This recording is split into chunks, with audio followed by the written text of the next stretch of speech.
एक साधक महोदय जी का प्रश्न था कि गुरुजी मुझे बहुत दिन हो गया, क्या मैं पहले शिव जी की आराधना करता था, क्या मैं लक्ष्मी जी की आराधना स्टार्ट कर लूं? मुझे कोई बेनिफिट ही नहीं हो रहा है।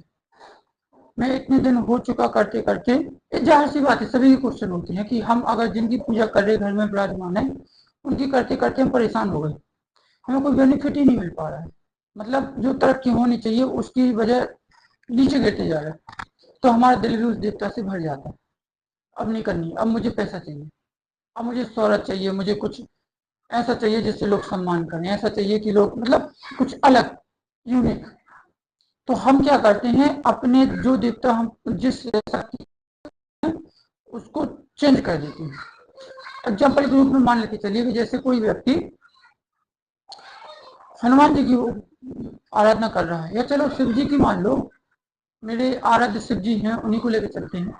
शिव जी की आराधना कर रहा है, करते करते घर में कोई चेंजिंग नहीं हुआ, मतलब और परेशानी ही बढ़ती गई।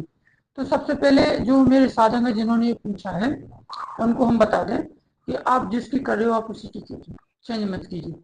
देखो रीजन क्या है, सबसे पहले ये समझिएगा। क्या आप ये समझते हो, अगर भगवान शिव जी कहाँ से तुम्हें पता लगा कि भोलेनाथ जी? साहित्यों से, वेदों से, इतिहासों से। तो उसमें ये भी लिखा है कि सर्व सर्वा है, मतलब कुछ भी कर सकती है। आपके साथ नहीं हो रहा है, क्यों? पहले इस रीजन को समझिए। देखिए, आप पूजा में जिस भी पद्धति को अपना रहे हैं, जिस भी क्रिया को अपना रहे हैं, आपका गुरु कौन है, कैसे उसने पूजा करने के लिए आपको कहा, आप हो सकता है किसी ना किसी वजह से अपने इष्ट तक नहीं जुड़ पा रहे हो, या तो आपकी पूजा पद्धति गलत है, या पूजा में उत्पन्न होने वाला कोई ऐसा अवरोध करने वाला आपके घर में उत्पन्न है तो उससे आपके भगवान को जुड़ने नहीं दे रहा है। या हो सकता है आपके घर में, आपके परिवार में कोई नेगेटिविटी ऐसी है जो पॉजिटिविटी को आने नहीं दे रहा है। जैसे मान लीजिए कि कोई साधु को आप इनवाइट कर रहे हो, और लेकिन दरवाजे पे आपने एक दारूखोर को, जो मांस मछली लेके बैठा हुआ है, उसको रखा हुआ है गेट को, तो क्या वो साधु आएगा? नहीं आएगा ना, वो आएगा देख के चला जाएगा।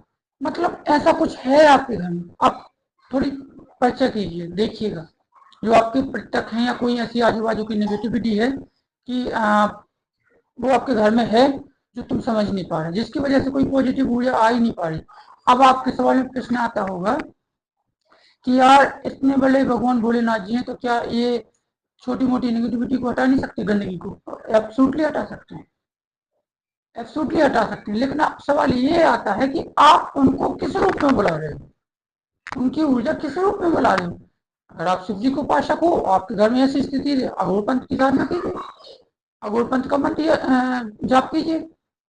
उससे क्या होगा, अघोर अघोरी समझते हो ना, अघोरी ऐसा होता है कि वो अच्छा भी करता है बुरा भी करता है, और उसके सामने मांस मछली अगर वो भी खा ले और साथ को भोजन आ जाए तो वो भी खा ले। इसी का एक रूप है अघोर पंथ भगवान भोलेनाथ का।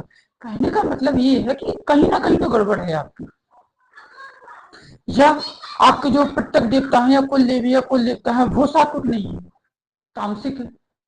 आप सात्विक की आराधना करते जा रहे हो, तो इससे वो ना तो सात्विक से जुड़ने देती, उसे हम तामसिक है ही नहीं, इस वजह से तामसिक क्रोध होने की वजह से आपको फंडामेंटल दूर है। मतलब कुछ तो रीजन है।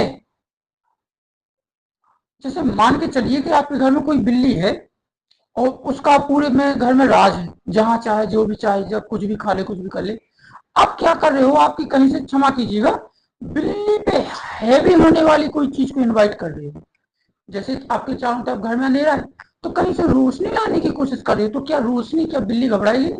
जैसे कोई कुत्ता आएगा आपके घर में, तो वो घबराएगा नहीं, वो तो अपनी कोशिश करेगा कि हमारे घर में आए। इसलिए बिल्ली क्या करके रखी है कि आपके घर में एक ऐसा जाल बिछा के रखी है ताकि अनलाइन ना पाए, खुद लौट जाए। तो भैया जो भी आपके गुरु हैं, या जो भी साधक हैं, या जिनसे जिनके परामर्श पे आप कर रहे हो, तो कृपया करके उनसे जांचने की कोशिश कीजिए कि इसके पीछे रीजन क्या है। यार तुम दुनिया में अनोखे हो का, भगवान भोलेनाथ तुम पे कृपा के, तुमसे तुम्हारी कोई दुश्मनी है उनसे, और सब बाकी अच्छे हैं, सबके साथ हो रहा है, तुम्हारे साथ नहीं हो रहा, तो क्या मतलब कोई जन्मानी दुश्मनी है क्या? जैसे राक्षस रखते थे विष्णु भगवान से, क्या तुम्हारी दुश्मनी है क्या? तुमसे कहा मतलब ऐसा कहा है कि भगवान भोलेनाथ कृपा नहीं करे? लेन में आप खड़े हो, प्रसाद देने वाला प्रसाद दे नहीं आ रहा है, प्रसाद देते देते देते देते आप ही में कहीं ना कहीं गलती होगी, या तो उस समय पे लाइन पे आप हट जाते होगे, या लाइन में ही नहीं खड़े हो, या जब दे रहा तो तुमने हाथ नीचे कर ली। कुछ तो है, देने वाला तो लेके चला ही, सबको देना है, कहीं ना कहीं गड़बड़ है। अब आप कहोगे कि हम इस गड़बड़ को पहचाने कैसे? देखो, हमारे घर में जो एक्टिविटी होती है, उन एक्टिविटी के आधार पे हम पहचान सकते हैं कि ये एक्टिविटी कर मतलब कैसी हो रही है, कर कौन रहा है। ठीक है, जैसे कि कुछ एक्टिविटी हम आपको बताते हैं। जैसे एक होता है ना तामसिक प्रवृत्ति, आप जब भी पूजा पद्धति में इन्वॉल्व होगे तो सिर्फ आपको छोड़ के सारे घर में तामसिक प्रवृत्ति छा जाएगी, या करते रहेंगे, या करना स्टार्ट कर देंगे, या कर रहे हैं। मांस मछली गोश्त अंडा, दुनिया की शराब वराब पार्टी पिकनिक ये वो दुनियादारी की। इससे आप समझ सकते हो कि कुछ तालमेल गड़बड़ है। आप भगवान भोलेनाथ के सात्विक रूप को लाना चाहते हो तो भोले तो नहीं आएंगे, बट उनका साथ तो कोई गण आएगा या कोई भी ऐसी चीज आएगी जो आपके घर पे प्रभाव डाले। लेकिन लेकिन होता है ना, मैं वही तो कह रहा हूँ कि जहाँ 100 दारू खोल बैठे वहां सज्जन व्यक्ति क्यों जाएगा। इसी तरीके से आपके घर में कुछ ना कुछ तो गड़बड़ है, जांचने की कोशिश कीजिएगा। अगर ऐसी एक्टिविटी हो रही है आपके घर में तो कृपया करके भोलेनाथ के उसी रूप को याद कीजिए जो इनमें लड़ने में समर्थ हो। यानी कहने का मतलब लोहे को लोहा ही काटता है। अगर गंदगी है तो गंदगी को ही याद कीजिएगा, तब जाके वो गंदगी हटेगी। क्या हनुमान जी शर्ट दिखता है वो गंदी नहीं बनी? वो भी जब उनको जरूरत पड़ी उल्टा सीधा करने की या खाने पीने की या कुछ भी ऐसी, तो वो भी चंडी का रूप धर के, यानी गंदगी तो चंडी का रूप धर के हनुमान जी ने भी सब कुछ खाया है। यानी लोहा को काटने के लिए लोहा ही बनना पड़ेगा, तब लोहा कटेगा। आप सोने से लोहा नहीं काट सकते।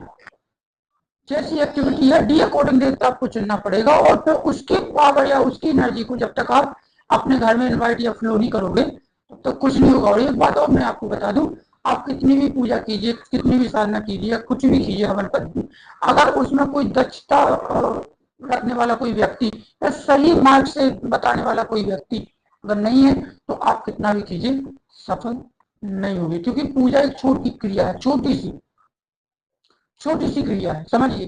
पूजा को तो कोई भी खंडित कर सकता है, कोई भी। आपके आजू बाजू में रहने वाली छोटी मोटी नेगेटिव शक्तियां ही उसे खंडित कर सकती है, वही खा जाएंगे। उससे थोड़ा हैवी पॉइंट होता है साधना,